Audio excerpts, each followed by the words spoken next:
ഒന്ന് നോക്കിയില്ലേ ചേച്ചി, ഒരു സെക്കൻഡ് ഹാൻഡ് വണ്ടി മേടിച്ചു. വണ്ടി ചേച്ചി എനിക്ക് അപ്പോഴേ തോന്നി. ഞാൻ പോട്ടെ ടൈം ഉണ്ട്. ഞാൻ വണ്ടി ഓടിക്കുന്നതിന് ഉച്ചേച്ചി എന്തോ പറഞ്ഞതറിയും. ഒരു 10-25 വർഷം വണ്ടി ഓടിച്ച് കൈ തെളിഞ്ഞ ഒരാൾ ഓടിക്കുന്നത് തന്നെ ഉണ്ടോ? നിന്റെ ഉച്ചേച്ചിക്ക് തലക്ക് സ്ഥിരതയില്ലേ? അമ്മ ഉച്ചേച്ചി ഓരോന്ന് പറയല്ലോ കേട്ടോ. Okay sir. അമ്മ ചെറിയ സംഭവം ഉണ്ടായി. എന്ത് സംഭവം? കേശു വണ്ടി ഓടിച്ച് നടന്നില്ലേ, ചെറിയൊരു ആക്സിഡന്റ്. ഇല്ല അങ്ങനെയല്ല, ജസ്റ്റ് ഒന്ന് മുട്ടിയേ ഉള്ളൂ. ഞാൻ പോയിട്ട് വരാം, ടെൻഷൻ അടിക്കില്ലേ? ഓക്കെ ചെറുതായിട്ടൊന്ന് തട്ടിയതേ ഉള്ളൂ, വേറെ പ്രശ്നമൊന്നുമില്ല. ഇവ വണ്ടി കൊണ്ട് ഇടിച്ചു കയറ്റിയത് പ്രായം ഒരാളുടെ ബൈക്കിലാണ്. ഭാഗ്യത്തിന് അയാൾക്കൊന്നും പറ്റില്ല, തൊട്ടടുത്ത് പോലീസ് ഉണ്ടായിരുന്നു. അവരൊന്ന് കാര്യങ്ങളൊക്കെ വെച്ചപ്പോൾ അയാൾക്കൊരു കുഴപ്പമില്ലെന്നായിരുന്നു. ഇവനെ കൊണ്ട് ഹോസ്പിറ്റലിൽ. മസാല ദോശ ഉണ്ട്, ഗീ റോസ്റ്റ് ഉണ്ട്, പിന്നെ അപ്പം ഉണ്ട്. ഓക്കെ, 2 ചായ, 2 സ്പെഷ്യൽ മസാല ദോശ, 2 ചായ.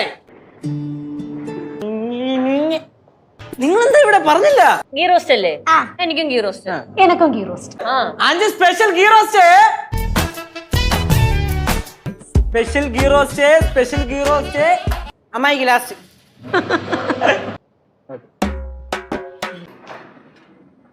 ആരാണ് ബില്ല് പേ ചെയ്യണേ? ബില്ലിങ് ഞാൻ കൊടുക്കാം. അത് മതി. കത്തിച്ചോളാനും പറ്റത്തില്ല, പ്ലാസ്റ്റിക്. അമ്മ കണ്ടോ നമ്മുടെ റോഡിന്റെ മുമ്പിൽ ആരും കൊണ്ട് വേസ്റ്റ് ഇട്ടേക്കണമ്മ? വേസ്റ്റാ? അതാരാ അവിടെ കൊണ്ട് എടുത്ത് നമുക്ക് കണ്ടുപിടിക്കുന്നേ. അപ്പൊ നമുക്ക് ഇവിടെ ഒളിച്ചിരിക്കാം. അങ്കിള് എന്ത് പരിപാടിയാ കാണിക്കണേ? ചേട്ടയുടെ വേസ്റ്റ് കൊണ്ടിട്ട് പോയി. ഇട്ട സാധനം അതുപോലെ തിരിച്ചെടുത്തോണ്ട് നോക്കോ?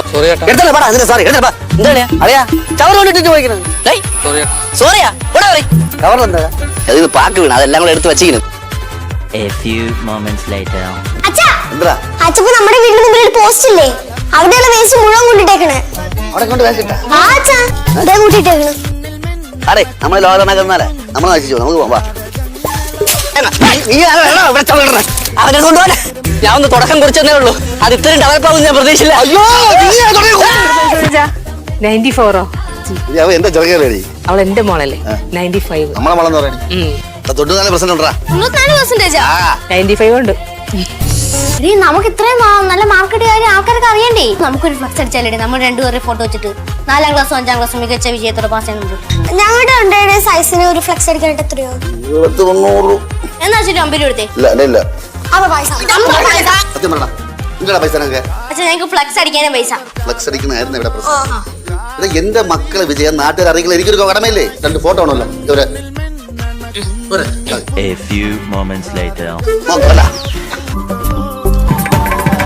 അച്ഛന്റെ ഫോട്ടോ കുറച്ചുകൂടെ വലുതാക്കാൻ.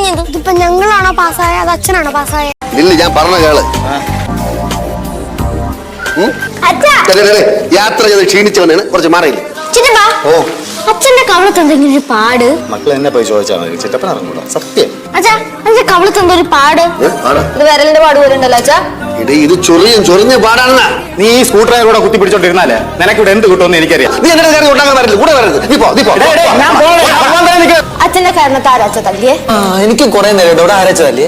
കരിഞ്ചോപ്പ് ഞാൻ മാന്തി, എനിക്ക് മാന്തി വരും തോന്നുന്നു. ചേട്ടത്തെ ഇവന്റെ പാട് കണ്ട ഈ സൈഡില്. ഇന്നലെ അച്ഛന് മുമ്പ് വൈകുന്നേരം പോയി നിളഞ്ഞി ഇങ്ങനെ നിന്നിട്ട് പറയാണ് വസ്തു എഴുതി തരണോ, എഴുതി തന്നില്ലെങ്കിൽ കേസ് കൊടുക്കും. അപ്പൊ തന്നെ കൊടുത്തു. 3 ഏക്കർ കിടക്കും. അതിന്ന് ഒരു 1/2 ഏക്കർ വേണം. സോപ്പ് പോയി, ഞാൻ പോണം എന്തായാലും.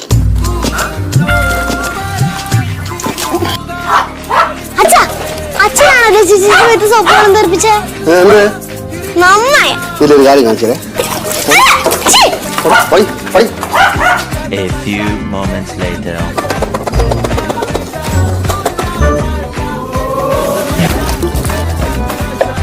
വെള്ളം എടുത്ത് ഇവിടെ കൊണ്ട് വച്ചേക്കാം.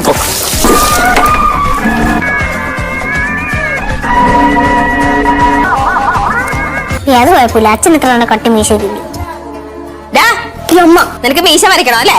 എന്താണ് മായിച്ചാണ് വൃത്തിയേടായിട്ടത്? ഞാൻ മായിച്ചോളൂല്ല. ആകെ പ്രശ്നമായിട്ട് കിടക്കണം. നമ്മുടെ അഗസ്റ്റിൻ ജോസഫ് ഇല്ലേ, ആൾക്കാരൊക്കെ അവിടെ കൊടിയും തോർന്ന് പ്രകടനമായിട്ട് ഇങ്ങോട്ട് വരാനായിട്ട് ജംഗ്ഷനിൽ റെഡി ആയിക്കൊണ്ടിരിക്കുകയാണ്. ഒറ്റ വീടിനകത്ത് പറ്റില്ല, അവിടുത്തെ കേറിയാ ഞാൻ കണ്ടമേ ഓടിക്കും. ഇത് നമ്മുടെ കയ്യിലൊന്നും ഒതുങ്ങണ കേസല്ല, പോലീസിന് വിളിക്കണ നല്ലത്. പോലീസിനെ വിളിക്കണമെങ്കിലേ ഈ കേസ് ചാവണം. മീശ മാത്രം തുടക്കരുത്. കൊമ്പം മീശം വെച്ച് മുണ്ട് മടക്കി കുത്തിയിട്ട് സ്പടികത്തിലെ ഈ മുണ്ട് കുറച്ച് തലയിൽ കിട്ടിട്ട് അടിയുണ്ട്. ഈ മുണ്ട് നിന്റെ അരയിൽ ഉണ്ടെങ്കിലല്ലേ നീ മുണ്ടിരിഞ്ഞ് അടിക്കോളൂ. ഈ മുണ്ട്